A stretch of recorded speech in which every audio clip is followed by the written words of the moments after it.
NCERT पढ़ना बहुत ज़रूरी है। और दोस्तों बहुत कम समय में लोगों ने क्लास 6 की एनसीईआरटी, 7 की एनसीईआरटी और आज 8th की एनसीईआरटी भी समाप्त करके आज हम लोग कहाँ पहुँच गए हैं। अब हम लोग क्लास 9th की एनसीईआरटी में पहुँच चुके हैं। और एक अच्छी बात यह है दोस्तों कि यहाँ पे कुल 6 चैप्टर हैं। 6 चैप्टर मतलब हमारे लिए कितने दिन की बात है, 6 दिन, मतलब एक सप्ताह के अंदर ही ये क्लास 9th की जियोग्राफी आपकी समाप्त हो जाएगी। फिर क्लास 10th पे आ जाएंगे। तो बहुत तेज़ी के साथ कवर कर रहे हैं। जो लोग नए हैं, मैं कहना चाहूँगा कि दोस्तों समय है, आप भी हमारे साथ आ जाइए। नहीं कहीं ऐसा ना हो कि एनसीईआरटी पढ़ना भूल जाइए, छूट जाए। और जब तक एनसीईआरटी नहीं पढ़ोगे तब तक आपका कन्फ्यूजन कभी क्लियर हो ही नहीं सकता है। ठीक है, चाहे आप कितनी बड़ी कोचिंग ज्वाइन कर लो, चाहे कितनी भी बड़ी किताब खरीद लो, कोई फ़र्क नहीं पड़ता है। आपका बेसिक कॉन्सेप्ट जब तक क्लियर नहीं होगा तब तक आप जो है विषय वस्तु के बारे में अच्छी समझ, अच्छी सोच नहीं रख सकते हैं। और जो लोग स्टडी 91 रेगुलर पढ़ते होंगे उनका तो कॉन्फिडेंस लेवल पूछो ही मत, एकदम हाई होगा, एकदम हाई होगा, पता है मुझे। चलिए ये शुरू करते हैं। आज दोस्तों हम लोग इंडियन ज्योग्राफी को शुरू करने जा रहे हैं। अभी तक हम लोगों का ज़्यादा पार्ट में क्या रहा, अभी हम लोगों ने क्लाइमेटोलॉजी वगैरह को देख रहे थे, ठीक है, क्लास 6, 7, 8 में, तो वो सारी चीज़ें देख रहे थे। आज हम पहली बार दोस्तों भारत के बारे में पढ़ने वाले हैं। ये हमारा चैप्टर नंबर 1 है, ठीक है, क्लास 9th का चैप्टर नंबर 1। भारत की आकार और स्थिति से संबंधित जितने भी प्रश्न हैं आज वो सब हम लोग देखने वाले हैं।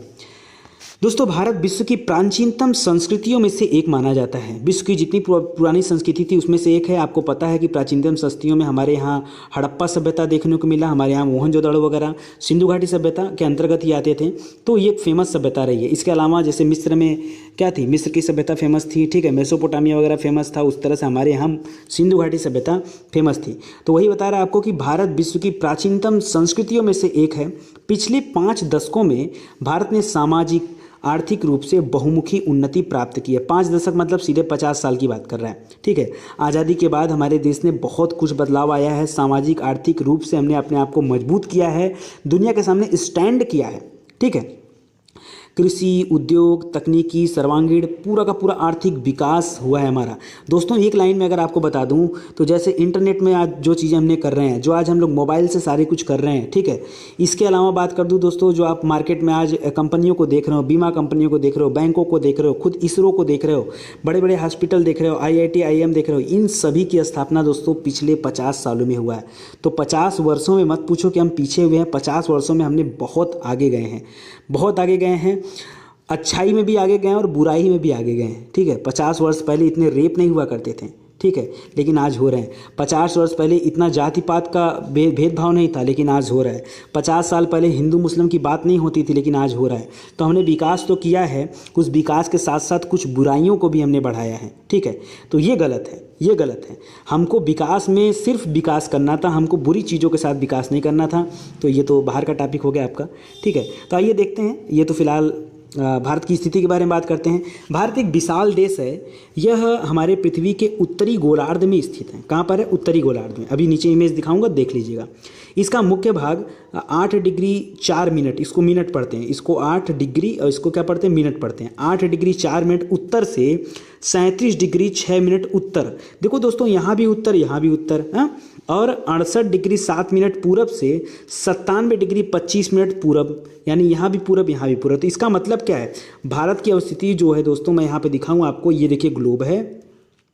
इस ग्लोब को मैंने 4 हिस्सों में बांट दिया। एक मिनट रुकिए, पहले ग्लोब को मैं सेट कर लेता हूँ, ठीक है। चलिए अब दिख रहा है। इस ग्लोब को मैंने 4 हिस्से में बांट लिया, एक ये हिस्सा, एक ऐसे। तो ये हिस्सा आपका उत्तरी हो गया, ये हिस्सा आपका दक्षिणी हो गया, कोई दिक्कत। और अगर फिर से ऐसे मैंने बांट दिया तो ये हिस्सा आपका पूर्वी हो गया और ये हिस्सा आपका पश्चिमी हो गया, कोई दिक्कत आपको, ठीक है। तो अब देखिए क्या है, भारत की स्थिति कहाँ है। अगर ये भारत स्थित है दोस्तों, तो ये कौन से हिस्सा हो गया, ये उत्तर पूर्वी हो गया, मतलब ये आपका उत्तर वाला बात हो गया। और ये वाला अगर पोर्शन से बात करेंगे तो पूर्वी हिस्सा है। मतलब चाहे आप यहाँ पे रहो, चाहे आप यहाँ पे रहो, दोनों हिस्सा पूर्वी है। और यहाँ पे यहाँ रहो, चाहे यहाँ रहो, दोनों हिस्सा उत्तरी है काउंटिंग में, ठीक है। पूरे विश्व के सापेक्ष में ऐसा नहीं कि हमारे यहाँ दिशा नहीं होता है, दिशा होता है, ठीक है। तो वही कह रहा है। अभी आगे और इमेज दिखाऊंगा तो उसके माध्यम से और आपका क्लियर हो जाएगा। तो ये आप इतना बात याद रखो, नहीं भी याद रखते हो तो अभी आगे याद करा रहा हूँ आपको। बाकी आपको पता है कर्क रेखा के बारे में, ठीक है, वो तो कक्षा 6 में हम लोगों ने देख लिया था। कर्क रेखा, मकर रेखा, विषुवत रेखा क्या था, तो एक बार फिर से मैं आपको बता दूँ। 0 डिग्री लाइन को दोस्तों विषुवत रेखा कहा जाता था। ये 0 डिग्री आप देख रहे हो, और 23.5 डिग्री कुछ यहाँ से गुजरेगा। इस 23.5 डिग्री को मकर बोलते थे, जो दक्षिण में होगा। और 23.5 डिग्री उत्तर की बात करोगे, जो यहाँ से कुछ गुजरेगा, ठीक है। तो ये आपका क्या हो जाएगा, ये वाला 23.5 डिग्री का आपका कर्क रेखा हो जाएगा, ठीक है। तो ये सारा चीज़ तो हम लोग पढ़ चुके हैं। यहीं कर्क रेखा के ऊपर जब सूरज चमकता है तो उत्तरी अयनांत होता है, और जब मकर रेखा पर डायरेक्ट चमकता है, सीधी किरणें पड़ती हैं, तो आपका दक्षिणी अयनांत होता है। ये भी पढ़ाया हूँ आपको। चलिए, तो पढ़ने के साथ साथ रिवीजन भी हम लोग करते चलेंगे। कुछ भी ऐसा हमको लगेगा तो मैं बोलते चलूँगा ताकि आप लोग अच्छे से रिवाइज होता रहे। तो उत्तरी गोलार्ध में क्या होता है, ये लगभग जो है, अच्छा वो जो कर्क रेखा की बात कर रहा है 23.5 डिग्री, ये भारत को लगभग 2 हिस्सों में बांटती है। ठीक है, लगभग 2 बराबर हिस्सों में बांटती है। मुख्य भाग के दक्षिण पूर्व में, ठीक है, मुख्य भूभाग के दक्षिण पूर्व में अंडमान निकोबार द्वीप समूह है और बंगाल की खाड़ी में बंगाल खाड़ी है। ठीक है, और दक्षिण पश्चिम में दोस्तों लक्षद्वीप है और अरब सागर स्थित है। सीधे आ जाओ, भारत की बात करते हैं। यहाँ से देख लीजिए, ये वाला पोर्शन जब हम देखते हैं दोस्तों, यहाँ पर ये वाला पोर्शन देखते हैं तो बंगाल की खाड़ी है और इसी बंगाल खाड़ी में अंडमान निकोबार है। ठीक है, इधर अरब सागर है आपका, इस अरब सागर में आप बात करोगे तो यहाँ पर लक्षद्वीप है। ठीक है, एक तरफ लक्षद्वीप है। लक्षद्वीप की राजधानी कहाँ है दोस्तों, कवरत्ती। अंडमान निकोबार कहाँ है, ग्रेट निकोबार। ठीक है, पोर्ट ब्लेयर। ठीक है, वो ग्रेट निकोबार में है। तो ये याद रखिएगा। एटलस की सहायता से इन द्वीप समूहों का आप जो है विस्तार से अध्ययन कर सकते हैं। तो पता है हमें कहाँ पे कौन सी चीज़ है। क्या आप जानते हैं कि भारतीय संघ राज्य का सबसे दक्षिणी बिंदु, जिसे हम इंदिरा बिंदु कहते हैं, इंदिरा पॉइंट कहते हैं, ये 2004 में सुनामी के लहरों के कारण समुद्र में जलमग्न हो गया है, समुद्र में डूब चुका है। तो दोस्तों मैं आपको बता दूं इस बिंदु के बारे में कि दोस्तों इंदिरा बिंदु को यानी इंदिरा पॉइंट को पहले हम क्या किस नाम से जानते थे, पहले हम पिग्मेलियन पॉइंट के नाम से भी जानते थे, पिग्मेलियन। ठीक है, याद रखिएगा। इसके अलावा उसके भी पहले इसको हम पार्सन पॉइंट के नाम से जानते थे, पहले पार्सन, फिर पिग्मेलियन, फिर बाद में इंदिरा बिंदु। तो ये भारत का दक्षिणतम बिंदु है। ये भारत का क्या है, दक्षिणतम बिंदु है, सबसे दक्षिणी बिंदु है, जो कहाँ पर अवस्थित है, तो आपके अंडमान निकोबार द्वीप समूह का एकदम आखिरी हिस्सा था। फिलहाल अब तो वो डूब चुका है। आकार की बात करूं दोस्तों, आकार की, तो भारत के भूभाग का कुल क्षेत्रफल कितना है, 32.8 लाख वर्ग किलोमीटर। 32.8 लाख वर्ग किलोमीटर भारत का क्षेत्रफल विश्व के कुल भौगोलिक क्षेत्रफल का 2.4%। यहाँ से आपका एक प्रश्न बनता है कि विश्व के कुल क्षेत्रफल का कितना परसेंट भारत है, तो याद रखिए 2.4%। ठीक है, 2.4 याद रहेगा। चित्र 1.2 से स्पष्ट है कि भारत विश्व का 7वां बड़ा देश है। अगर पूरे वर्ल्ड में बात करें तो भारत जो है क्षेत्रफल की दृष्टि से दोस्तों 7वां सबसे बड़ा देश है और जनसंख्या की दृष्टि से दूसरा सबसे बड़ा देश है। चाइना के बाद दूसरे नंबर पे कौन आता है, भारत। लेकिन अगर क्षेत्रफल की दृष्टि से बात करेंगे तो 7वें नंबर का देश क्या है, भारत है। ठीक है, इसके अलावा भारत की जो स्थल सीमा रेखा है वो कितनी लंबी है, तो 15,200 किलोमीटर है स्थल की जो सीमा रेखा है। और समुद्री तट रेखा अंडमान निकोबार द्वीप समूह को और लक्षद्वीप को अगर शामिल करोगे तो 7516 किलोमीटर है। कितना, 7516.6। समुद्री रेखा में दोस्तों जितना मतलब जो समुद्र से स्टार्ट होता है, जैसे गुजरात से शुरू होता है, ये नीचे तक आएगा, इधर जो है पश्चिम बंगाल तक जाएगा। तो ये पूरी की पूरी रेखा प्लस इसमें शामिल कर दो अंडमान निकोबार और लक्षद्वीप, इन दोनों को अगर शामिल कर लोगे तो कितना है, 7516.6 किलोमीटर। दोस्तों ये सब फैक्चुअल क्वेश्चन है, आप याद रखो। ठीक है, भारत के उत्तर पश्चिम मतलब कहाँ बात कर रहा है, अगर हम ऐसे रेखा बना दें तो ये पश्चिम होता है, ये उत्तर होता है, मतलब ये इसकी बात कर रहा है, ये इस वाले पॉइंट की बात कर रहा है। ठीक है, भारत के उत्तर पश्चिम, उत्तर और उत्तर पूर्वी, यानी ये जो 3 सीमा है, स्टार्टिंग का ऊपर का जो है ये नवीनतम वलित पर्वत है। यहाँ पर आपका क्या है, नवीनतम वलित पर्वत है, उस वलित पर्वत का नाम क्या है, हिमालय पर्वत है कि नहीं, याद रखिए।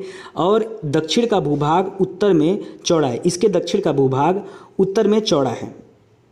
ठीक है, इसका मतलब क्या हुआ दोस्तों, आप जितना नीचे आ जाओगे, देखो जब हम लोग हिमालय के बारे में आगे पढ़ेंगे तो मैं आपको बताऊंगा, यहाँ इसलिए नहीं मैं समझा सकता कि हिमालय में कुल 3 श्रेणियाँ पढ़ोगे आप पढ़ोगे जो है ट्रांस हिमालय, महान हिमालय के बारे में। ठीक है, आप नीचे सह्याद्री हिमालय, मध्य हिमालय, इन सब चीज़ों को पढ़ोगे।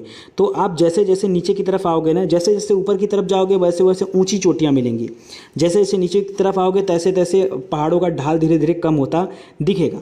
ठीक है, तो उसकी चौड़ाई भी बदलती रहती है। 22 डिग्री उत्तरी अक्षांश से हिंद महासागर की ओर यह सकरा हो गया है। 22 डिग्री उत्तरी अक्षांश से लें और हिंद महासागर तक यह क्या हो गया, सकरा हो गया है, दक्षिण का भूभाग। ठीक है, इसके पश्चिम में अरब सागर स्थित है। अगर हम दक्षिणी हिस्से के देखें, दक्षिणी हिस्से इसके पश्चिम हिस्सा मतलब ये वाला हिस्सा ये अरब सागर है, और पूर्वी हिस्से में क्या है, बंगाल की खाड़ी स्थित है। चित्र 1.3 में देखिए कि अक्षांश और देशांतर का विस्तार लगभग 30 डिग्री है। लगभग कितना है, 30 डिग्री। तो मैं दिखाऊंगा 1.3 चित्र पर चलते हैं, 1.1, 1.2, 1.3। तो दोस्तों अभी आगे आएगा, मैं सोच रहा हूँ कि आप पहले डायरेक्ट ऐसे पढ़ते चलो। ठीक है, तो जो भी चित्र आगे आएंगे हम लोग उसको देख लेंगे अपने तरीके से। ठीक है, एक सेकेंड, ऐसे क्या होगा ना कि बार बार अगर चित्र पे जाएंगे तो बड़ा कंफ्यूज हो जाओगे आप लोग भी, और मैं पढ़ाने में भी दिक्कत होगा हमको, ठीक है। आप लोग अभी सुनते चलो, मैं दिखा दूंगा। मैं आपको शॉर्टकट में बता दे रहा हूँ कि कह रहा है कि देखिए यहाँ पर क्या है कि अक्षांश और देशांतर का विस्तार जो है वो लगभग कितना है, 30 डिग्री है। परंतु फिर भी पूर्व पश्चिम का विस्तार उत्तर दक्षिण के विस्तार की अपेक्षा कम प्रतीत होता है। दोस्तों ये चौड़ाई की बात कर रहा है, ठीक है। जो पूर्व पश्चिम का विस्तार है वो उत्तर दक्षिण की विस्तार की अपेक्षा कम होता है।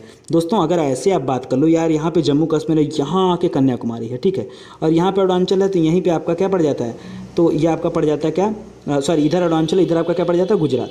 तो कहीं आप देखोगे तो जो पूर्व पश्चिम का विस्तार है वो उत्तर दक्षिण की विस्तार की अपेक्षा कम है। मतलब ये वाला लाइन क्या है, बड़ी है, और ये वाली लाइन क्या है, छोटी है। ये चीज़ आपसे बताने की कोशिश कर रहा है। फिर बात कर रहा है यहाँ पे कि गुजरात से अरुणाचल प्रदेश की जो स्थानीय समय रेखा है उसमें कितने घंटे का अंतर है, 2 घंटे का अंतर। ये भी मैं आपको पढ़ा चुका हूँ, ठीक है। और हमारे लिए जो इस अंतर को दूर करने के लिए एक मध्याह्न रेखा गई है जिसको हम टाइम लाइन बोलते हैं, 82.5 डिग्री पूर्वी देशांतर रेखा को भारत की मानक यामोत्तर माना गया है, और इसी पे जो हम लोग समय रेखा मानते हैं, ठीक है। इसी में जैसे 1 डिग्री में कितना मिनट घूमता है, पृथ्वी 4 मिनट घूमती है, तो जब इसको वो करते हैं तो आ जाता है हमारा सीधे सीधे 330 मिनट। 330 मिनट मतलब क्या होता है दोस्तों, 330 मिनट क्या होता है, 330 मिनट मतलब 300 मिनट में हो जाता है 6 घंटा आपका, और 6 घंटा प्लस 5 घंटा और 30 मिनट और हो जाएगा, तो 5 घंटा 30 मिनट। तो इसीलिए जब कभी मोबाइल हम चलाते हैं तो उसमें अपने समय को सेट करने के लिए हमेशा GMT से 5.5 घंटा आगे लेते हैं। क्यों? क्योंकि 0 डिग्री लाइन जो गई हो ग्रीनविच से गई है, तो हमें मान के चलते कि अगर मान लो ग्रीनविच में 12 बज रहा होगा तो हमारे यहाँ 5.5 घंटा होगा, मतलब हमारे यहाँ शाम को 5:30 बज रहा होगा। अगर इनके यहाँ 2 बज रहा होगा तो हमारे यहाँ कितना बज रहा होगा, हमारे यहाँ 7:30 बज रहा होगा। मान लो इस समय हमारे यहाँ 9 बज रहा है, अभी रात को देखो आप यहाँ पे कितना बज रहा है, आपके पास 9 बजने को है। तो अगर भारत में 9 बज रहा है तो आप पीछे जाओगे तो फिर इसमें से क्या कर देना, माइनस कर लेना 5.5 घंटा, ठीक है, माइनस क्या कर लेना 5.5 घंटा। तो बताइए यहाँ पे कितना बज रहा होगा, फटाक से खुद कर लीजिए। ओके, आगे देखिए, तो ये यामोत्तर समय रेखा है जो कि उत्तर प्रदेश के मिर्ज़ापुर के पास से गुजरती है, और आगे बढ़ेंगे तो इलाहाबाद के पास से गुजरती है। ये भारत के 5 राज्यों से होकर गुजरती है, ठीक है, ये भारत के 5 राज्यों से होकर गुजरती है। अक्षांश का प्रभाव दक्षिण से उत्तर की ओर और दिन और रात की अवधि पर पड़ता है। ये जो अक्षांश रेखाएं होती दोस्तों ये दक्षिण से उत्तर की ओर और दिन और रात की अवधि पर इसका प्रभाव देखने को मिलता है। दोस्तों कैसे पड़ता है, तो यार अक्षांश रेखाओं के आधार पर ही दोस्तों देखिए, अक्षांश रेखा हो चाहे देशांतर हो, इफेक्ट तो दोनों का पड़ेगा, इफेक्ट जो है वो दोनों का पड़ेगा। लेकिन जो अक्षांश रेखा होती है ये कहीं ना कहीं जो है इसका ज़्यादा अंतर पड़ता है देशांतर की अपेक्षा, क्योंकि देशांतर का ज़्यादा काम किससे संबंधित है, तो देशांतर का ज़्यादा काम आपके समय से संबंधित है, ठीक है। आगे बहुत कुछ समझाएगा, वो खुद ही समझा के बताएगा, NCERT है, कोई चीज़ अधूरा नहीं छोड़ता है। यहाँ पे देखिए 82.5 डिग्री पूर्वी देशांतर को भारत की मानक समयामोत्तर क्यों माना गया है। दोस्तों क्यों माना गया है तो मैं इसका उदाहरण आपको देना चाहता हूँ। दोस्तों यहाँ पे मान लो गुजरात है और यहाँ पे मान लो अरुणाचल प्रदेश है, ठीक है, अरुणाचल है। तो दोस्तों अगर यहाँ वाले को आधार मान के हम टाइम सेट कर देंगे या यहाँ वाले को आधार मान के टाइम सेट कर लेंगे तो ये जो दूरी है दोस्तों काफ़ी लंबी दूरी है, और इस दूरी पे दोस्तों इतनी अधिक दूरी होने पर क्या होगा कि डिफरेंस हो जाएगा। और फिर पूरा भारत एक है ना, हमारा बैंकिंग सिस्टम एक है, हमारा जो है रेलवे एक है, ठीक है, हमारे स्कूल्स कॉलेज एक हैं, हमारे यहाँ जो मीटिंग्स होती हैं उनका टाइमिंग एक होता है, हमारे यहाँ जो एयरलाइंस हैं उनका टाइमिंग एक है। तो ये सब क्या होंगे, डिस्टर्ब हो जाएंगे। क्यों, पता चला गुजरात में कुछ टाइम हो रहा है, यहाँ पे कुछ टाइम हो रहा है। इस वजह से हमने एक सेंटर का पॉइंट निकाला कि जो बीच का 82.5 डिग्री है हम इसी को आधार मानेंगे, ना तो इधर ना तो इधर, ताकि दोनों के लिए जो है एक समान टाइम लाइन चुन ली जाए, ठीक है। कन्याकुमारी और कश्मीर में दिन रात की अवधि में क्या अंतर क्यों होता है बताइए। अगर कश्मीर की बात करें और कन्याकुमारी की बात करें, कन्याकुमारी तो दोस्तों दक्षिण में है और कश्मीर क्या है आपके उत्तर में है, तो यहाँ पर दिन रात की अवधि में अंतर क्यों होता है।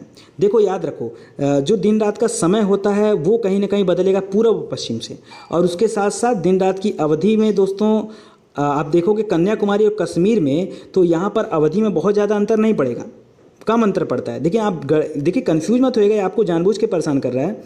दोस्तों जो सूर्य है वो उत्तर से थोड़े उगता है या दक्षिण से थोड़े उगता है या डूबता है, वो तो पूरब पश्चिम से उगता है डूबता है ना। चलिए आइए एग्जाम्पल में मैं ले चलता हूँ, सीधे आपको इस मैप पे ले चलता हूँ, ठीक है। ये मान लो भारत है, ये आपको भारत दिख रहा है और यहाँ पर सूर्य है, ठीक है। तो जैसे भारत सूर्य पर आएगा तो सबसे पहले यहाँ पे उजाला लगेगा, ठीक है। या मान लो अगर सूर्य जहाँ भी रहेगा तो वहाँ से बराबर उजाला देगा ना, इस पूरे क्षेत्र पर उजाला देगा। ऐसा थोड़ा है कि यहाँ पे देगा और यहाँ पे नहीं देगा, तो सूर्य हमारे नीचे ऊपर थोड़े चल रहा है, ठीक है। हाँ, उत्तरायण दक्षिणायन जरूर होता है, लेकिन उसका मतलब ये नहीं है, ठीक है। तो आगे चल के समझते जाइए, इसका कन्फ्यूजन मैं आपको आगे दूर करूंगा। पहले चैप्टर आप क्लियर कर लीजिए। भारत तथा विश्व की बात करते हैं। भारतीय भूखंड, अगर हम भारत को देखें तो जो हमारा भारतीय भूखंड है ये एशिया महाद्वीप में पड़ता है। हम किस महाद्वीप में हैं? हमारे भारत का लोकेशन एशिया महाद्वीप में है। कितने महाद्वीप हैं टोटल दोस्तों? तो 7 महाद्वीप हैं और 5 महासागर हैं। ये तो आपको पता ही होगा, 7 महाद्वीप और 5 महासागर, ठीक है। तो उसमें से एक एशिया महाद्वीप है जो कि सबसे बड़ा महाद्वीप है, सबसे बड़ा महाद्वीप, ठीक है। और एशिया महाद्वीप के पूर्व और पश्चिम के मध्य जो है ये भारत स्थित है, न तो पूरब में है न तो पश्चिम है, ठीक बीच में। या अगर नीचे की बात करेंगे तो भारत की अवस्थिति दक्षिण की तरफ है। किसकी तरफ है? दक्षिण की तरफ, ठीक है। भारतीय भूभाग एशिया महाद्वीप का दक्षिणी विस्तार है। हिंद महासागर जो कि पश्चिम में यूरोपीय देशों और पूर्वी एशियाई देशों को मिलाता है। कौन सा महासागर? आपका हिंद महासागर। किसको किसको मिलाता है? पश्चिम में जो यूरोपीय देश हैं और पूर्वी एशियाई देशों को, इन सभी को मिलाने का काम कौन करता है? हिंद महासागर। भारत को केंद्रीय स्थिति प्रदान करता है। देखिए, दक्षिण का पठार, आगे समझा रहा हूँ मैप पे, दक्षिण का पठार हिंद महासागर में शीर्षवत फैला हुआ है। जो दक्षिण का पठार है वो नीचे की तरफ है, ठीक है। ये हिंद महासागर में शीर्षवत मतलब यार हिंद महासागर में नहीं फैला हुआ। देखो इस में को आप लेके चलो, वो बात कर रहा है भारत की दक्षिणी लोकेशन की। उस लोकेशन में जो है दक्षिण का पठार है, उसके कहने का मतलब ये है। और पश्चिमी एशिया, अब देखो यहाँ पे क्या होगा ना, आपको पूरा मैप आपके दिमाग में नाचना चाहिए, घूमना चाहिए। अगर आप, जैसे मैं पढ़ा रहा हूँ, मेरे दिमाग में तो मैप है, अब आपके दिमाग में अगर मैप नहीं होगा दोस्तों तो आप गड़बड़ हो जाओगे। पश्चिमी एशिया बात कर रहा है तो तुरंत आप समझ जाओ, पूरा आंख बंद करके सोचो फटाक से। पूर्वी एशिया की बात करोगे तो कौन कौन सा देश पड़ेगा? अरे जहाँ जापान अपन पड़ता है, और उसके बगल में आप देखोगे तो आपका उत्तरी कोरिया, दक्षिणी कोरिया, चीन वगैरह, ये सब हैं। ये सब क्या है? आपके पूर्वी एशिया हैं। पश्चिमी एशिया की बात करोगे तो सीधे आ जाओ अरब कंट्री के पास, अरब कंट्री वाले जो देश हैं उनके पास आ जाओ। तो वो बात कर रहा है पश्चिमी एशिया की, और बात कर रहा है अफ्रीका की, ठीक है। तो उसी पश्चिमी एशिया के पास तो अफ्रीका भी पड़ता है। फिर जैसे अरब कंट्री को पार करोगे अफ्रीका आ गया, और यूरोप के देश ऊपर साइड चला गया, यूरोप के देश। इनके साथ साथ पूर्वी एशिया के देशों से भी पूर्वी तट के माध्यम से निकटतम संबंध बनाए हुए हैं, ठीक है। किससे संबंध बना हुआ दोस्तों? पूर्वी तट से के माध्यम से भी ये संबंध बने हैं। कैसे बने हैं तो आगे बता रहा हूँ। आगे मैप दिया है, उसमें जहाज़ों की लाइनें दी हैं, उसके माध्यम से आप समझ जाओगे। आगे बता रहा है कि हिंद महासागर में किसी भी देश की तटीय सीमा, हिंद महासागर मतलब जो भारत के नीचे है, ठीक है। हिंद महासागर में किसी भी देश की तटीय सीमा भारत जैसी नहीं है। भारत की इसी महत्वपूर्ण स्थिति के कारण एक महासागर का नाम इसके नाम पर रखा गया है। दोस्तों मैं फिर से दिखाना चाहूँगा आपको, यहाँ पर हमारी टॉपिक कंप्लीट हो रही, क्या आप जानते हैं? ये भी पढ़ लीजिए, इसके बाद मैं आपको कंप्लीट कर दे रहा हूँ। यहाँ आपको ये बता रहे हैं, ये आपको मैं जीएस के डोज में पढ़ाया हूँ। क्या आप जानते हैं कि 1869 में स्वेज नहर खुला? स्वेज नहर, ठीक है, भूमध्य सागर और लाल सागर को मिलाने वाला स्वेज नहर, ठीक है। तो इसने क्या किया कि स्वेज नहर के खुलने से भारत और यूरोप के जो बीच की दूरी थी वो लगभग 7000 किलोमीटर कम हो गई। कैसे कम हो गई? आइए मैं दिखाता हूँ आपको। ये चलिए, ये मैप में हम आ गए, ठीक है। ये मैप में आ गए हम, ये लोकेशन देख रहे हो। अब हिंद महासागर का लोकेशन देखो, हिंद महासागर का। अगर हम बात करें दोस्तों यूरोप के साथ अगर हमें कोई व्यापार करना है तो वास्को डी गामा का बात करिए, तो वास्को डी गामा वगैरह कैसे आए थे? वो यहाँ से चलकर यहाँ से होते हुए यहाँ तक आए, ठीक है। ऐसे रुकते हुए यहाँ से आए थे, ऐसे ऐसे करते आए थे। फिर से बना दे रहा हूँ, वो कुछ इस तरीके के डायग्राम पे आए थे, ठीक है। ऐसे ऐसे आए थे, फिर ऐसे ऐसे आए थे, ये यहाँ से वो यहाँ पे आए थे, ठीक है। तो एक तो इतनी लंबी दूरी हो गई, पूरा अफ्रीका का चक्कर मारते हुए हमें आना पड़ रहा है। और अगर मैं चाहूँ यूरोप के साथ व्यापार करने के लिए दोस्तों, यहाँ पर से देखो, ये भूमध्य सागर है और ये काला सागर है, ठीक है, सॉरी लाल सागर है, ठीक है। तो ये भूमध्य सागर और लाल सागर, ये मैंने यहाँ से विस्तार कर लिया, ये यहाँ पे आ गया। बताओ किसकी दूरी कम है? ये लाइन देखो, मैं फिर से मैप बनाने की कोशिश कर रहा हूँ, और देखिएगा ये यूरोप में हमको यहाँ से लेकर आना, ये मुंबई के पास आ गए हम, ठीक है। तो बताओ इस तरह से व्यापार करना आसान है। तो स्वेज नहर जब से खुल गया दोस्तों, तब से यूरोप के साथ हमारा व्यापार करना और आराम हो गया, और आराम हो गया। और इधर के जो पोर्ट हैं दोस्तों, ये पूर्वी साइड के जो पोर्ट हैं, ठीक है। अब ऐसा नहीं कि इधर से हम पूर्वी साइड नहीं, इधर जो श्रीलंका के बीच में ये आपकी पाक की खाड़ी होती है, यहाँ से जहाज़ें इधर आ जाती हैं घूम के, यहीं से जहाज़ें क्या होती हैं। अभी देखो समझो बात को, यहाँ से ऐसे आए, ठीक है। अब हम ऊपर सीधा ना जाके सीधा नीचे आ जा रहे हैं, देखो ऐसे करके ऐसे भी आ जाते हैं, ठीक है। तो ये भी हम कर लेते हैं। चाइना वगैरह का व्यापार ऐसे ही तो होता है, ठीक है।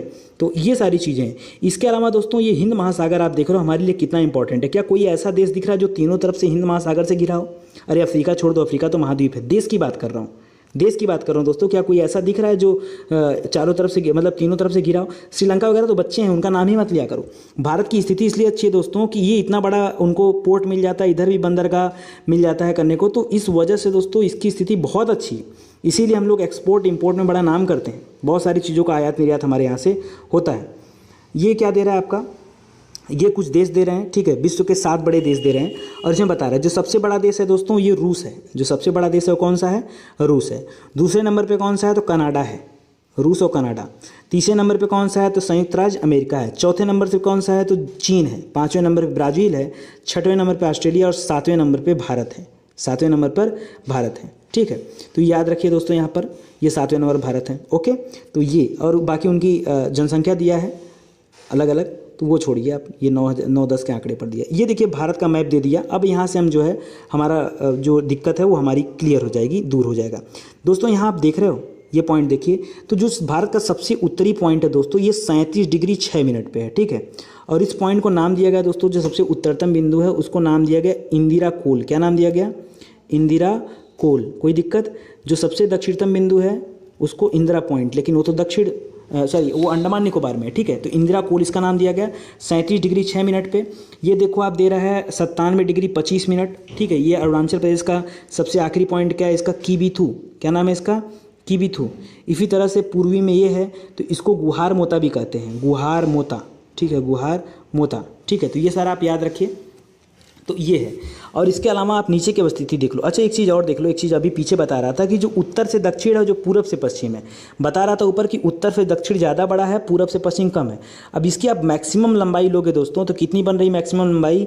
ये बन रहा है 2933 किलोमीटर, ठीक है। पूरब से पश्चिम की लंबाई अधिकतम कितनी है? 2933 किलोमीटर, ये भारत की लंबाई है, ठीक है। ऐसे आप लंबाई कहो, चौड़ाई कहो, कुछ भी कहो, इसकी दूरी जो है गुजरात से अरुणाचल प्रदेश की आखिरी बिंदु की दूरी अधिकतम कितनी है? 2933 किलोमीटर। लेकिन अगर हम बात करें दोस्तों आपके जम्मू कश्मीर से कन्याकुमारी तक की दूरी, तो दोस्तों ये दूरी कितनी है? ये दूरी है 3214 किलोमीटर। कितना है? 3214 किलोमीटर। कोई दिक्कत आपकी? और ये वाली जो रेखा देख रहे हो छोटी सी, ये आपकी कर्क रेखा गुजर रही है। और ये जो डॉट डॉट देख रहे हो ये आपकी क्या दिख रही है? ये 82.5 डिग्री वाली जो मानक यामोत्तर रेखा वो गुजर रही है। और यहाँ पे लोकेशन देखो, मैंने बताया था कि भारत के पूर्वी साइड में दोस्तों बंगाल की खाड़ी है, तो ये बंगाल की खाड़ी आप यहाँ देख पा रहे हो, ठीक है। और बाकी ये अंडमान निकोबार है। तो अंडमान निकोबार में देखो दोस्तों, ध्यान से सुनिएगा। अब देखो ये वाला जो आखिरी पॉइंट है, ये आखिरी पॉइंट जो आप देख रहे हो ये 8 डिग्री 4 मिनट पे है। लेकिन हमने क्या पढ़ा? हमने ऊपर पढ़ा 6 डिग्री 4 मिनट। हमने क्या पढ़ा ऊपर? 6 डिग्री 4 मिनट। और वो आपका कहाँ पर? ये वाला पॉइंट है 6 डिग्री 4 मिनट, ठीक है। ये अंडमान निकोबार में पड़ता है, जिसको आप इंदिरा पॉइंट बोलते हैं, ठीक है। इस वाले पॉइंट को क्या बोलते हैं फिर? इस वाले पॉइंट को भैया क्या बोलते हैं? इस पॉइंट का भी तो कोई नाम होगा।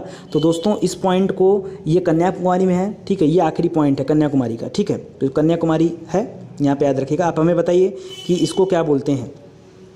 आगे देखिए, अब ये भारत के साथ व्यापार करने का तरीका बता रहा है। ये देखिए स्वेज नहर यहाँ पे बना है, मैं वही आपको इंडिकेट कर रहा था, बोला ना कि अभी आगे मैप के माध्यम से सब क्लियर कर देगा। तो जो डॉट डॉट लाइन है ये आपकी समुद्री मार्ग है, जो प्योर लाइन दिख रहा है वो आपका वायु मार्ग है। तो वायु मार्ग की बात बाद में करेंगे, पहले समुद्री लाइन देख लेते हैं। दोस्तों अगर हमें समुद्री व्यापार किसी भी देश के साथ करना है तो बहुत ध्यान से देखिएगा, इमेज बहुत ध्यान से देखिएगा, मैं आपको सब कुछ समझा देता हूँ। इधर देखिए आपका यूरोप कंट्री पड़ता है, इधर ऊपर साइड आपके यूरोप के देश पड़ते हैं। ये आपका स्वेज नहर बना है, ये आपका यहाँ पे स्वेज नहर बना है, ठीक है। ये स्वेज नहर क्या करता है? यहाँ से यहाँ आने का रास्ता खोल देता है। अभी लाल सागर में से होते हुए ये यमन के पास से होते हुए यहाँ आ जाते हैं मुंबई के पास, ठीक है। एक तो मैंने आपको समझाया। दूसरा मैंने ये समझाया दोस्तों कि अगर आपको कहाँ जाना है, कलकत्ता जाना है, तो अभी तो जहाज़ें दोस्तों यहाँ बीच में एडम ब्रिज भी पड़ जाता है, इसकी वजह से जहाज़ें घूम के जाती हैं, ठीक है। हालांकि उनकी व्यवस्था बनाया जा रहा है, ठीक है। ये यहाँ पहुँच जाता है कलकत्ता। और अगर इनको दूसरे देश के साथ व्यवहार करना है तो ये फिर क्या करते हैं? ये सिंगापुर, मलेशिया के नीचे सिंगापुर पड़ेगा, सिंगापुर से होते हुए घूम कर तब यहाँ जाते हैं, तब यहाँ जापान ओपान के साथ व्यवहार होता है। तो अगर इन लोगों को जाना है यहाँ जापान के पास, तो भाई कैसे आएंगे? यही तो रास्ता बनता है उनके पास, या तो पूरा अमेरिका गोट के जाएँ या तो ऐसे करके आएँ। तो ये तरीका होता है दोस्तों, ठीक है। अभी आपको दिख रहा होगा सारा, और एक मैप के माध्यम से आप हमेशा याद रखो इसका। दोस्तों क्वेश्चन बहुत पूछता है, ये जो सींगनुमा बना है अफ्रीका में, तो ये कोने का देश है दोस्तों सोमालिया, सोमालिया, ठीक है, सोमालिया देश, ठीक है, ये आप याद रखें, बहुत इंपॉर्टेंट है। बाकी आप देखिए ये कैस्पियन सागर आपको दिखा रहा है, ये आपको अरल सागर दिखा रहा है, ठीक है, ये सब याद रखो। बाकी लक्षद्वीप आप देख ही रहो, अरब सागर देख रहे हो, बंगाल खाड़ी देख रहे हो, ये प्रशांत महासागर है, ये फिलीपींस है, राजधानी मनीला है, ये जापान है, राजधानी टोक्यो है, ये वाला एरिया पूरा चाइना है, ऊपर आप मंगोलिया कजाकिस्तान के देख रहे हो, और ऊपर चले जाओगे तब आपको रसिया वगैरह मिलेंगे, ठीक है। ये पूरा इंडोनेशिया द्वीप समूह है, इंडोनेशिया द्वीप समूह। तो इस तरह से सारी चीज़ें याद रखो। आगे देखिए, भारत विश्व के देशों के साथ भारत का संपर्क युगों पुराना है, बहुत दिनों से हमारा व्यवहार और व्यवसाय चल रहा है विश्व के अनेक देशों के साथ, ठीक है। अगर हम बात करें दोस्तों हड़प्पा काल के समय में, तो वहाँ भी हमारे यहाँ लोथल जो था वो क्या था, लोथल हमारा क्या था, बंदरगाह था, और उस बंदरगाह के माध्यम से हम क्या करते थे, विदेशों से आवाजाही करते थे, सामानों का लेन देन करते थे। कई जगह से दोस्तों विदेशी मुद्राएं भी प्राप्त हुई, खासकर लोथल से, ठीक है। परंतु यह संबंध समुद्री जलमार्गों की अपेक्षा भूभागों से होकर जाता था, और पुराने टाइम में, अगर हम बहुत पुराने टाइम की बात करेंगे, तो समुद्री जलमार्गों की अपेक्षा भूभागों से होकर ज़्यादा व्यापार होता था। उत्तरी पर्वत के दर्रों से अनेक यात्री जो है प्राचीन काल में भारत आए। जितने भी दर्रे थे, दर्रे मतलब दो पर्वतों के बीच की जगह, तो उन दर्रों से होकर बहुत सारे भारतीय जो आए हैं, जैसे सिकंदर वगैरह के ले लो, तो वही आए हुए थे भारत दर्रों के माध्यम से, ठीक है। जबकि समुद्री मार्ग बहुत समय तक ज्ञात नहीं था, ठीक है, समुद्री मार्ग बहुत समय तक ज्ञात नहीं था। अरे अरब कंट्री की बात कर लो, तो समुद्री मार्ग उन लोगों को कब ज्ञात हुआ, जब 1498 में भारत के समुद्री मार्ग का खोज किया वास्को डी गामा में। हम लोग क्या पढ़ते हैं, भारत की खोज किया वास्को डी गामा ने। अरे गधे, 1498 में तो वास्को डी गामा आया, और इससे पहले तो भैया अलाउद्दीन खिलजी आ चुका था। बताओ, इससे पहले, इससे 100 साल पहले का, 200 साल पहले की बात कर लो, यानी 1298 की बात कर लो, 200 साल पहले, तब अलाउद्दीन खिलजी हुआ करता था। कह रहे हो भारत की खोज की है, क्या भारत की खोज की हो, भारत के समुद्री मार्ग की खोज की हो, दुनिया को बताया कि समुद्री मार्ग से भारत को कैसे जाया जा सकता है, ये बताया था वास्को डी गामा ने, ठीक है। इन मार्गों से प्राचीन समय से ही विचारों और वस्तुओं का आदान प्रदान होता रहा है, चाहे समुद्री मार्ग कह लो, चाहे जिससे कह लो, दोनों से आदान प्रदान होता रहा है।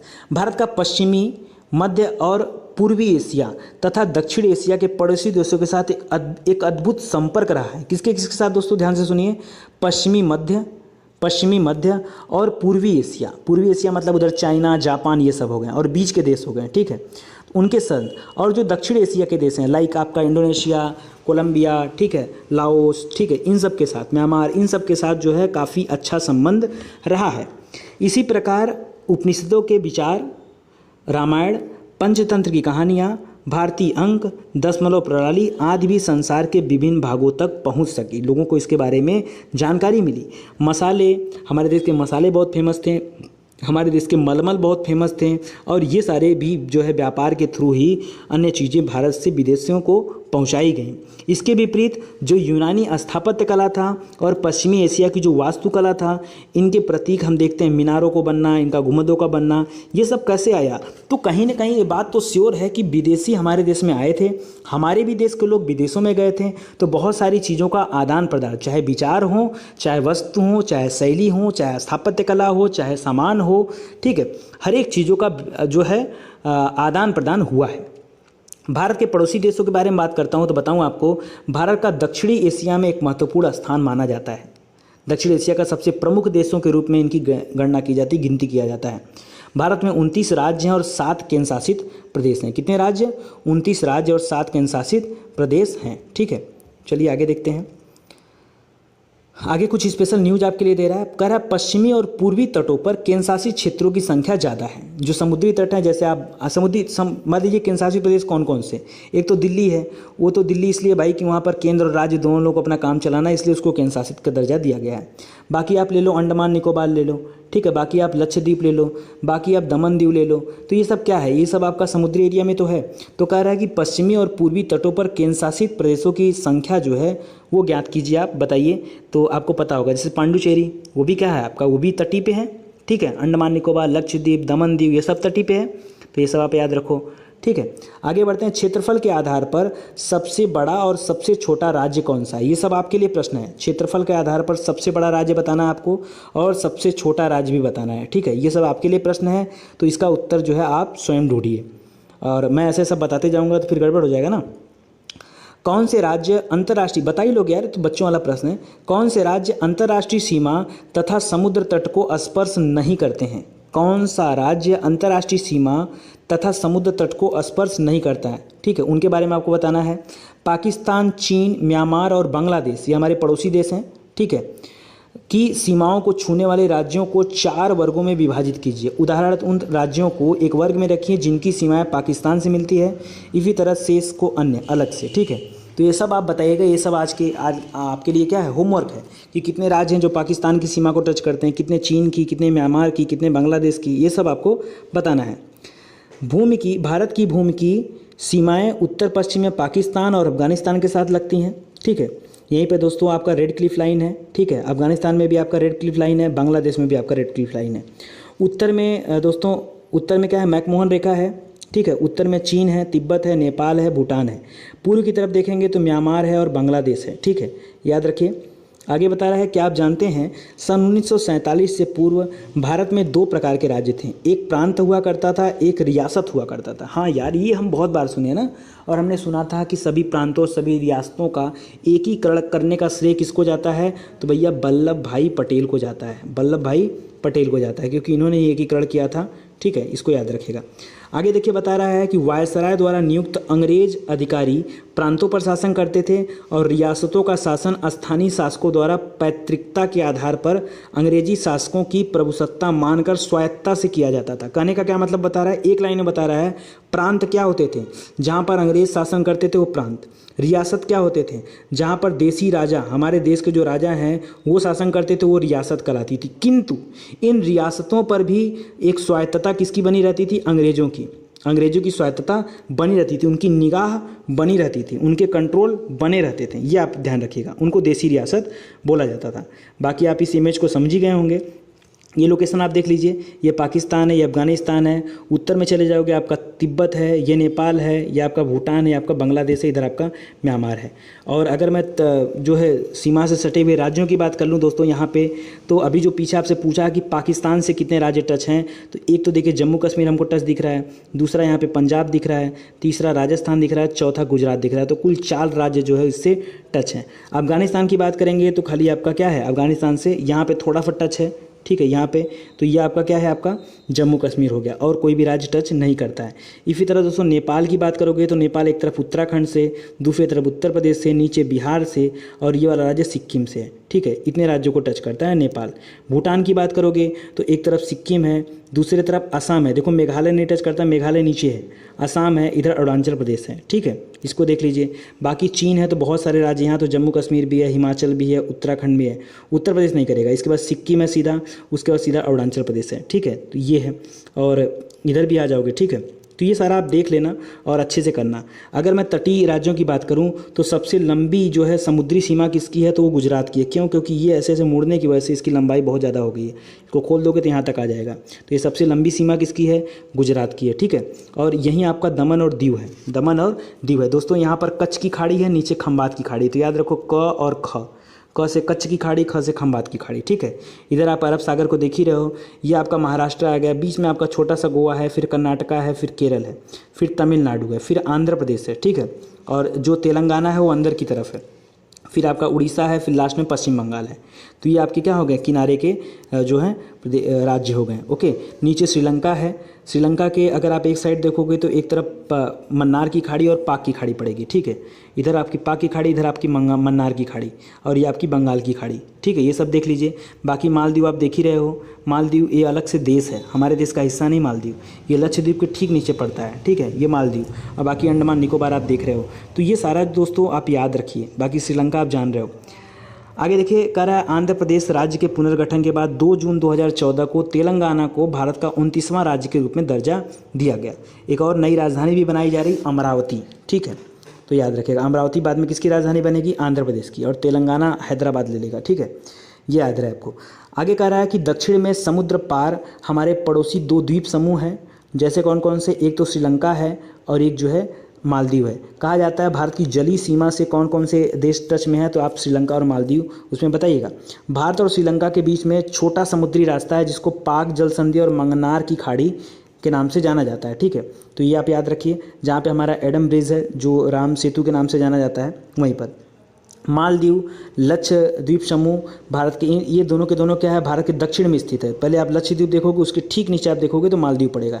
ये देखो ना मालदीव। ओके, चलिए इसके बाद इधर बता रहा है कि अपने पड़ोसी देशों के साथ भारत के भौगोलिक और ऐतिहासिक संबंध शुरू से बहुत अच्छे रहे।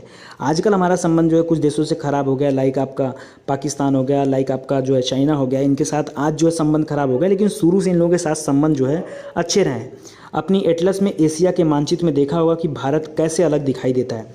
भारत को दोस्तों प्रायद्वीप भी कहते हैं। भारत को क्या बोलते हैं, द्वीप, महाद्वीप ना बोलो, महाद्वीप तो जान ही रहे हो। द्वीप मतलब हुआ होता है जो चारों तरफ से जल से घिरा हो, और प्रायद्वीप माने क्या होता है, जो तीन तरफ से जल से घिरा हो। तो भारत जो है दोस्तों तीन तरफ से जल से घिरा है। देखो इस तरफ से भी जल है, इस तरफ भी जल है, इस तरफ भी जल है, ठीक है। तो जो तीनों तरफ से जल से घिरा होता है उसे क्या बोलते हैं, प्रायद्वीप बोलते हैं। ओके, तो अरे यार आज यही चैप्टर समाप्त हो गया, छोटा चैप्टर था। तो आज तो हम लोगों ने एक चैप्टर खत्म कर लिया, बस 5 चैप्टर और बचे हैं। तो दिल थाम के बैठे रहिए और अच्छे से पढ़ते रहिए। आगे आपसे क्वेश्चन करा कि कर्क रेखा किस राज्य से नहीं गुजरता है, बताइए आप कर्क रेखा कहाँ से नहीं गुजरता है, ठीक है। फटाक से उत्तर दीजिए। राजस्थान, छत्तीसगढ़ गुजरता है, त्रिपुरा से गुजरता है, उड़ीसा से दोस्तों नहीं गुजरता है। कर्क रेखा उड़ीसा से नहीं गुजरता है। कर्क रेखा कुल 8 राज्यों से गुजरता है। भारत का सबसे पूर्वी देशांतर कौन सा है, सबसे पूर्वी देशांतर तो मैंने आपको यहाँ दिखाया था, कीबिथू जिसको बोलते हैं, ये वाला पॉइंट, ठीक है। कीबिथू वो आपका क्या है, आपका कौन सी रेखा है वहाँ पर, एक सेकेंड यार, मतलब कि कीबिथू है अरुणाचल प्रदेश, राजधानी उसकी कहाँ है, ईटानगर। तो ये 97-25, इधर आपका क्या है 68 डिग्री 7 मिनट, ऊपर क्या है 37-6 है, और नीचे आपका क्या है 8 डिग्री 4 मिनट। तो उसी से संबंधित प्रश्न है, ये आप कर लीजिए। ओके, चलिए आगे देखते हैं। पूर्वी देशांतर तो बता ही लेंगे आप, ठीक है, ये पूर्वी देशांतर हो गया। और इसके अलावा 68 डिग्री 7 मिनट आपका पश्चिमी देशांतर हो गया। 82.5 डिग्री, 82.5 होता है, 32 नहीं होता है, यहाँ पर 82.30 हो रहेगा, ठीक है।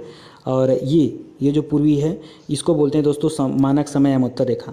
उत्तराखंड, उत्तर प्रदेश, बिहार, पश्चिम बंगाल और सिक्किम की सीमाएं किस देश को छूती हैं, किस देश को छूती हैं। तो दोस्तों ये जो राज्य बता रहा है, ये बता रहा है आपके नेपाल के बारे में, ठीक है। नेपाल को छुएंगी उत्तराखंड, उत्तर प्रदेश, बिहार, पश्चिम बंगाल, सिक्किम, ये भी मैं पढ़ाया हूँ। ग्रीष्मावकाश में आप यदि कवरत्ती जाना चाहते हैं तो आप किस केंद्र शासित प्रदेश में जाएंगे, तो कवरत्ती किसकी राजधानी है दोस्तों, आपकी लक्षद्वीप की, ठीक है। दमनद्वीप कहाँ है, सिलवासा। चलिए, मेरे एक मित्र एक ऐसे देश के निवासी हैं जिस देश की सीमा भारत के साथ नहीं लगती है, तो वो देश कौन सा है। भूटान भी भारत से सटा हुआ है, नेपाल, बांग्लादेश सब सटा हुआ है, तजाकिस्तान नहीं सटा हुआ है, ठीक है। तो यानी वो मित्र कहाँ गए आपके, तजाकिस्तान के। तो आज के लिए दोस्तों बस इतना ही, और ये सारे क्वेश्चन आंसर आप खुद से करने की कोशिश किया करिए। एक बार वीडियो को पॉज करके पढ़ा करिए, क्योंकि आपसे संबंधित क्वेश्चन है। खासकर मानचित्र तो जरूर से देखिए। हम सोच रहे हैं यार मानचित्र मैं आपको पढ़ाई दिया करूँ ना, क्योंकि अगर मैं ऐसे मानचित्र भी कवर कर दूंगा तो बड़ा अच्छा रहेगा। चलिए कवर कर देता हूँ। अरब सागर और बंगाल की खाड़ी में स्थित द्वीप समूहों को बताइए। तो अरब सागर में कौन कौन से हैं, अरब सागर में आपका लक्षद्वीप है, आपका दमनदीव है, ये सब केंद्र शासित प्रदेश हैं। आपका मालदीव है, ठीक है, ये सारे आ जाएंगे। बंगाल की खाड़ी में आपका कौन से आ जाएंगे, बंगाल की खाड़ी में तो वहाँ पे आपका अंडमान निकोबार हो गया। अंडमान निकोबार में दोस्तों ज्वालामुखी भी है, बैरन ज्वालामुखी, हाँ बैरन। एक और ज्वालामुखी है नारकोंडम, बैरन तो सुसुप्त है, मतलब ये नहीं है यहाँ पे, लेकिन नारकोंडम में है, नारकोंडम जो है यहाँ पर है, ठीक है, याद रखिएगा। भारतीय उपमहाद्वीप किन देशों के साथ मिलकर बना है, बताइए। भारतीय उपमहाद्वीप किन देशों के साथ दोस्तों, भारतीय उपमहाद्वीप में बहुत सारे देश कवर किए, जो भारत के अगल बगल के देश हैं वो सभी देश भी भारतीय उपमहाद्वीप में कवर किए जाते हैं, ठीक है। तो लाइक आपका श्रीलंका हो गया, लाइक आपका मालदीव हो गया, और ये सारे अगल बगल के जो देश हैं इन सभी को, पाकिस्तान वगैरह सब जो इसमें लेके चलते हैं, इसको भारतीय उपमहाद्वीप कहा जाता है। कर्क रेखा कौन कौन से राज्यों से गुजरती है, कर्क रेखा, तो ये आपको पता होगा। आपको ऐसे बताना चाहूँ तो फिर आप एक लाइन में याद कर लो, राजस्थान हो गया, फिर गुजरात हो गया, फिर मध्य प्रदेश हो गया, उत्तर प्रदेश में जाएगी, ठीक है, मध्य प्रदेश हो गया, छत्तीसगढ़, झारखंड, बांग्लादेश, पश्चिम बंगाल, उसके बाद बांग्लादेश तो आ ही जाएगा, और त्रिपुरा, ठीक है। तो इस तरह से कुल 8 राज्यों से होकर गुजरेगी। भारतीय मुख्य भूभाग का दक्षिणतम बिंदु, शीर्ष बिंदु क्या है, दक्षिणतम, तो सबसे दक्षिणी शीर्ष बिंदु कौन सा है दोस्तों, अंडमान निकोबार में है, ठीक है। कौन सा, उसका नाम है इंदिरा पॉइंट या पिग्मेलियन पॉइंट या पार्सन पॉइंट। भारत का सबसे उत्तरी अक्षांश, उत्तरी अक्षांश बताना आपको, तो 37.6, ठीक है, याद रखिए। आगे बोल रहा है भारत अंशों में भारत के मुख्य भूभाग का दक्षिणी अक्षांश क्या है, सबसे दक्षिणतम अक्षांश बताना आपको। तो इस तरह से दोस्तों ये सारा आप करिएगा। सबसे लंबी तटरेखा वाला राज्य मैं बता दिया हूँ आपको, गुजरात है। तो ये तो आराम छोटा छोटा दे रहा है।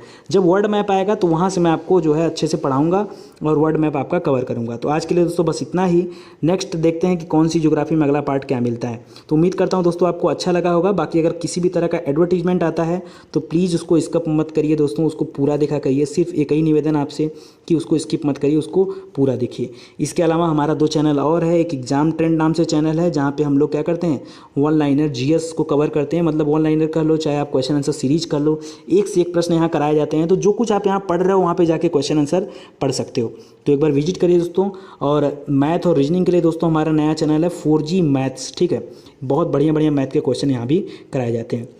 आज के लिए दोस्तों यहीं पे अपनी क्लास समाप्त करते हैं और अगली क्लास में हम लोग चैप्टर नंबर 2 को कवर करेंगे। इसी तरह बने रहिए हमारे साथ। अगर आप बने रहेंगे तो बहुत जल्दी, ठीक है, हम लोग क्या करेंगे, क्लास 9 को ख़त्म करके हो सकता है इस महीने में आपका क्लास 10th भी समाप्त हो जाए, ठीक है। तो हाई स्कूल तक बताइए आप पढ़ के क्लियर हो गए। तो 15 अगस्त तक आते आते तक हमको लगता है ज्योग्राफी आपकी पूरी तरह से समाप्त हो जाएगी। तो अच्छे से पढ़ते रहिए, आपके हर एक एग्जाम में काम देगा। जो लोग भी पीसीएस सिविल और की तैयारी कर रहे हैं वो लोग तो विशेष करके फोकस करें, क्योंकि एनसीईआरटी जो है आपको कोई इतनी डिटेल में पढ़ाने वाला नहीं है। Thank you so much.